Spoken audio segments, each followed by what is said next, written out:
अस्सलाम वालेकुम दोस्तों, उम्मीद है आप खैरियत से होंगे। आपके सामने पेश है ए हमीद की मुकम्मल कमांडो सीरीज। आगे बढ़ने से पहले आप लोगों से गुजारिश है कि मेरे चैनल को सब्सक्राइब करें, वीडियो को लाइक करें और बेल के आइकन को भी दबा दें ताकि हर जो आने वाली वीडियो है वो आपको सबसे पहले मिलती रहे।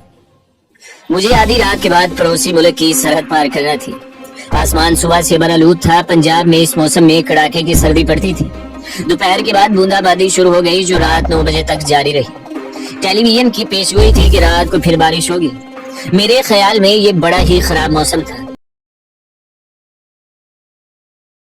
मगर मेरे पुरस्कार गाइड के नजदीक सरहद पार करने के लिए यही मौसम मौजूद तरीन था। आप यकीनन सोच रहे होंगे कि मैं गैर कानूनी तरीके से सरहद क्यों पार कर रहा था। मैं जिंदगी की इस खतरनाक कहानी को इसलिए बयान कर रहा हूँ कि आपको एक एक बात खोल कर बता दूं और किसी बात को छुपाने की कोशिश न करूं। लेकिन एक बात मैं शुरू ही से वाजे कर देना चाहता हूं कि मैं अपना नाम हरगिज नहीं बताऊंगा। जासूसी, फरार, जानलेवा मसाइल और सनसनीखेज वाकयात से लबरेज जुर्रत, बहादुरी और अपने वतन पाकिस्तान के लिए जान तक कुर्बान कर देने के जज्बे की इस सच्ची कहानी को मैंने किस्त बार अपने पसंदीदा मुसन्निफ ए हमीद को सुनाने का फैसला किया है, जो मेरा नाम राज में रखकर बाकी वाकयात को लफज ब लफज आप तक पहुंचाते रहेंगे। मगर मेरे नाम के बगैर काम नहीं चलेगा, इसलिए मैं अपना एक फर्जी नाम रख रहा हूँ और ये नाम है आमिर। कौमी जज्बे से सरशार मेरी सनसनीखेज कहानी का आगाज 1965 की पाक भारत जंग के बाद और सकूत ढाका से कुछ पहले होता है। इस जंग ने मेरे दिल में एक नया वलवला पैदा कर दिया था। हर वक्त यही धुन सवार रहती कि अपने वतन अजीज के लिए कोई ऐसा काम करूं कि दुश्मन को दोबारा हमारी तरफ मैली निगाह से देखने की हिम्मत न हो। मैंने फौज में कमीशन हासिल करने की कोशिश की, मगर बाज नागजीर घरेलू वजह की बना पर फौज में कमीशन ना ले सका। आगे पढ़ाई जारी रखने को जी नहीं चाहता था। कॉलेजों के गैर यकीनी हालात से दिल उकता गया था। मुझे जुबानी सीखने का शुरू ही से शौक था। फारसी मैंने अपने खास उस्ताद से पढ़ी थी, थोड़ी बहुत अरबी भी इनसे सीख ली। अंग्रेजी के अलावा मैंने कदीम हिंदुस्तान की तारीख का भी भरपूर मुतालिया किया। हिंदी जुबान भी अपने एक बिहारी दोस्त से सीख ली। गीता और कदीम देवों के कुछ अशआर का तर्जमा पढ़ डाला। ये मैं महज अपने शौक की खातिर कर रहा था, मगर आगे चलकर इस इल्म ने मुझे बहुत फायदा पहुंचाया, बल्कि कई मकामात पर मेरी जान भी बचाई। मैंने कॉलेज के जमाने में मुजाहिद फोर्स में शामिल होकर बाकायदा तरबियत हासिल की थी। थोड़ी बहुत कमांडो ट्रेनिंग भी हासिल कर ली थी। दूसरी जंग अजीम में मिलिट्री इंटेलिजेंस की हैरत अंगेज कारनामे पढ़ कर मेरे दिल में उमंग पैदा हो चुकी थी कि मौका मिले तो मैं भी अपने वतन के लिए कोई कारनामा सरंजाम दूंगा। 1971 की जंग से पहले भारत ने अपने गोरीले मशरक़ी पाकिस्तान भेजकर वहां के हालात को मखदूश बनाना शुरू कर दिया था। मगरबी पाकिस्तान की सरहदों के साथ साथ भी वो अपनी फौजी ताकत में इजाफा कर रहा था। दुश्मन के नापाक अजाइम देख देख कर मेरा दिल कुरता रहा, मगर मैं कुछ नहीं कर सकता था।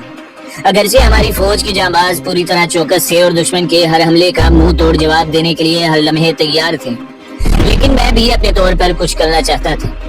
मेरा रुझान फौजी सुराग रसानी की तरफ था। दूसरी आलमी जंग के मशहूर फौजी जासूसों के कारनामे पढ़ पढ़ कर मैं बहुत ताक हो गया था। हर वक्त उसी उधेड़ बुन में रहता कि रजाकार कमांडो की हैसियत से दुश्मन के मोर्चों के अकब में जाकर उसे कारी जरब लगाऊं, मगर ये इतना आसान काम नहीं था।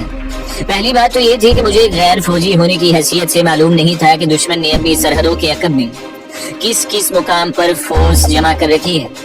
दूसरी मुश्किल भारत की सरहद को पार करने की थी। मेरे वालिद साहिब अपनी जवानी के जमाने में पूरे हिंदुस्तान की सियाहत कर चुके थे। उन्होंने पेशावर से लेकर रास कुमारी तक और अड़ेसा कटक से लेकर मुंबई तक कई बार सफर किया था। वो मुझे अपने सफर की दिलचस्प कहानियां सुनाया करते थे और इनके इन सफरनामों से मुझे भारत के बारे में काफी मालूमात हासिल हो गई थी। क़याम पाकिस्तान के बाद मैं भी 2-4 मरतबा अमृतसर, दिल्ली, मुंबई और कोलकाता की सैर कर चुका था। मेरे वालिद साहिब अमृतसर के रहने वाले थे और क़याम पाकिस्तान के बाद हिजरत करके लाहौर आ गए थे। अमृतसर, पठानकोट, चंबा और होशियारपुर के बारे में उन्होंने मुझे बहुत कुछ बताया था। वो मुझे अपने सफर की दिलचस्प कहानियां सुनाते और मैं इन मालूमात को अपने लाशऊर में जमा करता जाता था।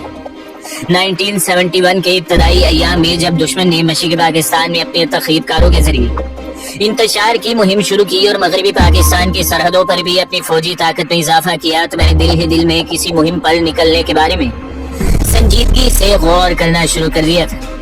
मुजाहिद फोर्स में रहने की वजह से मेरी फौजी मालूमात में काफी इजाफा हुआ था और एक कैप्टन साहब से दोस्ती भी हो गई थी। मैंने बातों में उनसे कुरेद कर ये मालूम किया कि दुश्मन ने पाकिस्तानी सरहद से दूर पठानकोट की छावनी के करीब पहाड़ों में एक ऐसी तोप नस्ब कर रखी है कि जंग की सूरत में इसके इंतहाई तेज रफ्तार और 5-5 मन बारूद के हामिल गोले लाहौर शहर में आकर फटेंगे जो बेपनाह तबाही फैला सकते हैं। मैं पहले ही कौमी जज्बे से सरशार था। दुश्मन की नज़ाइन की खबर हुई तो मेरा खून खोल उठा।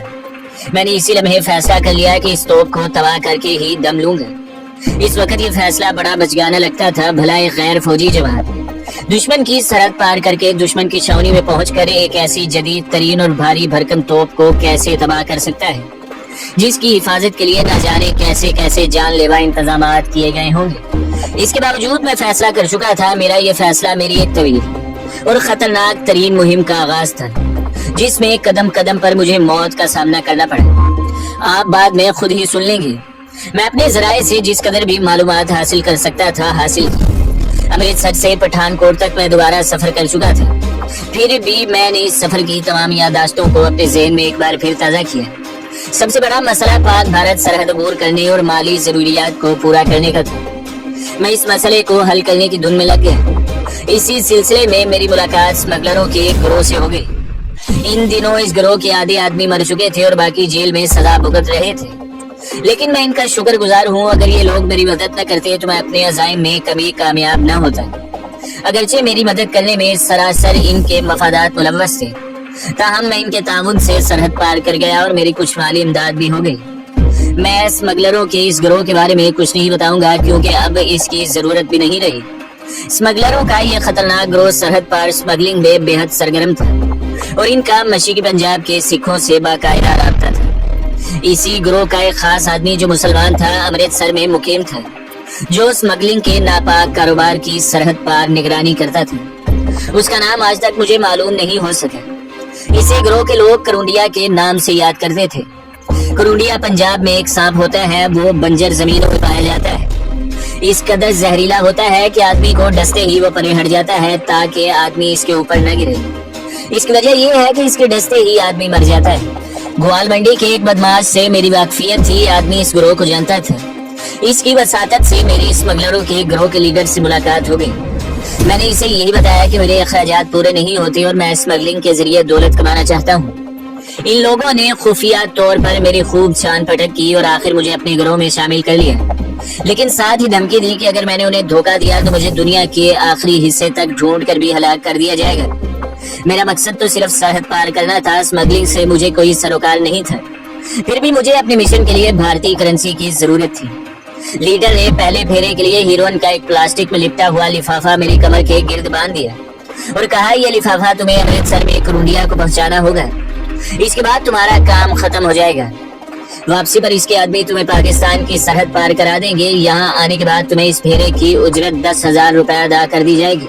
मैंने लीडर से पूछा कि क्या मुझे हिंदुस्तान में कुछ रुपया अदा नहीं किए जा सकते, क्योंकि मैं वहाँ से अपनी पसंद की कुछ चीजें लाना चाहता हूँ। तुम्हें इसकी इजाजत नहीं दी जा सकती। तुम हमारा फेरा लगाने जाओगे, मेला देखने नहीं, अमृतसर के बाजारों में घूमने फिरने की भी कोशिश न करना, लीडर ने कहा। मैं खामोश हो गया, लेकिन दिल में एक मंसूबा मैंने उसी वक्त तैयार कर लिया था। मुझे आधी रात को एक खास मुकाम पर पहुंचने की हिदायत की गई थी। हीरोइन की थैली मेरी कमर से बंधी हुई थी। मैं रिक्शे में अपने घर से वाघा की तरफ रवाना हो गया। मैंने घर में किसी को कुछ नहीं बताया था। आसमान सुबह ही से बादलों में घिरा हुआ था। कड़ाके की सर्दी पड़ रही थी। दोपहर की हल्की हल्की बूंदाबांदी रात तक जारी रही, जिसकी वजह से सर्दी में खासा इजाफा हो गया था। शालामार टाउन से 2 फरलांग दूर बाएं जानिब में रिक्शे से उतर गया और अंधेरे खेतों में से गुजरता हुआ एक वीरान से क्वार्टर में आ गया।